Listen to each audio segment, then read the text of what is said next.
The air was heavy with dust and gunpowder when Sergeant David Kane froze in place. Just ahead, the faint glimmer of a wire caught his eye.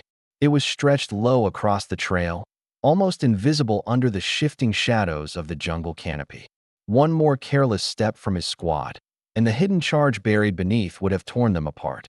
His chest tightened, and for a moment, the world seemed to narrow to that single thread of steel.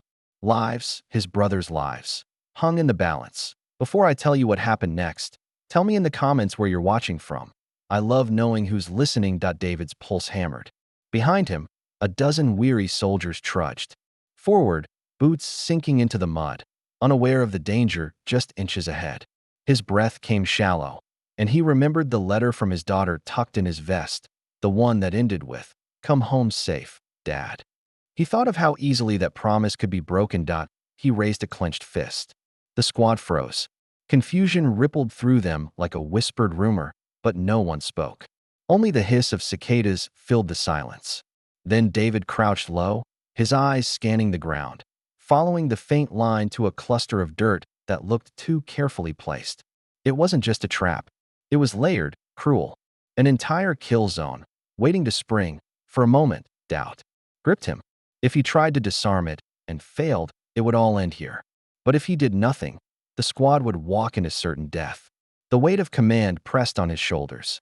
What's one man's courage worth when an entire unit depends on it? Trap, he whispered. A wave of unease passed through the group. They shifted, nervously scanning the trees as if the jungle itself was watching. Fear has a sound. It's the shallow breaths of men who realize how close they are to dying. David's hands shook, but he forced them steady. He traced the wire with careful precision, pulling a small knife from his belt. Every motion was deliberate, slow, like cutting through the air itself. Time stretched, seconds dripping like water from a leaky faucet. His squad watched, unmoving, their faith and their fear bound together in silence. And then, a faint click. His heart lurched. He froze, sweat sliding down his temple. One wrong angle, one wrong cut, and the ground would erupt in fire. In that suspended moment, he thought of his men. He thought of the motherless boy in his unit, the rookie who carried photographs of his twin sisters, the captain's steady voice calling him the old warhorse. They weren't just soldiers.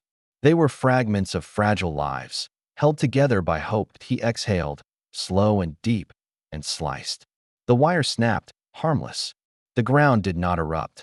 Still, he wasn't finished. Carefully, he dug into the earth, revealing not one but 3 charges linked in a vicious chain. Whoever had planted them had meant for no one to leave alive. Together, the squad worked with him, passing tools, steadying his hands when his muscles cramped. The sun dipped lower, its orange light filtering through the trees, catching the dust that hung suspended in the air like smoke. Hours felt like days. When at last the final device was lifted out and rendered safe, David held it up. For a long breath, no one moved.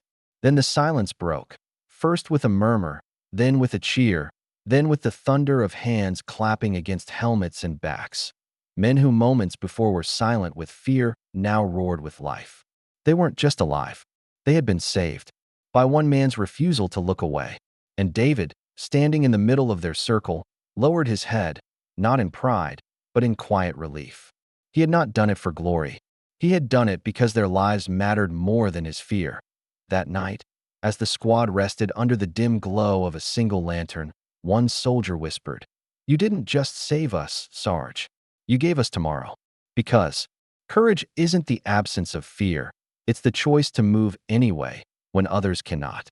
And sometimes, that single choice changes the fate of many. The jungle closed again around their camp, the same shadows that had nearly claimed them now carrying the echo of survival. Where death once waited, life had prevailed. If this story moved you, take a moment to share your thoughts in the comments and subscribe for more stories like this. After all, courage deserves to be remembered and shared.